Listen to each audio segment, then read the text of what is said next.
Well, right now, education is one of the top professions dominated by women, but there's still, right now, a bill in the North Carolina General Assembly that aims to change that. Our chief political correspondent, Emma Withrow, joins us to explain why some lawmakers want more men in teaching. Emma. All right, guys, so North Carolina lawmakers on both sides of the aisle are trying to get more male minorities into the field of teaching.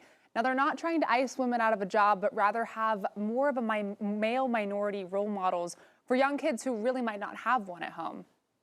Mr. C.T. Kirk teaches social studies at South Middle School in Lancaster, South Carolina. He started teaching at 35 after a concerning conversation he had with a third grader. I was like, "What do you want to be when you grow up?" And he was like, "A drug dealer."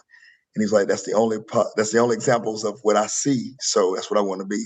And so I decided that I wanted to go into teaching to be a positive role model for those minorities that didn't have anyone that they saw been successful other than an athlete or an entertainer. Kirk's been inspiring students ever since and hopes more minority men will enter into the field.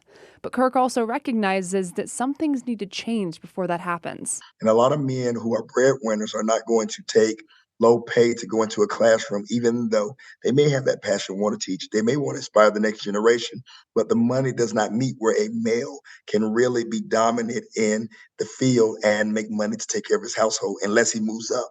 If passed, House Bill 833 would allocate $150,000 into the State Department of Public Instruction to study and report on existing programs that could boost minority male teachers in public schools. Kirk wholeheartedly agrees more male minorities are needed in the teaching field, but doesn't think a research team with a hefty budget is needed to accomplish that. If districts did a better job recruiting males, getting into high schools, before they graduate and say, "Hey, have you ever thought about being a teacher?" What would we be without our teachers?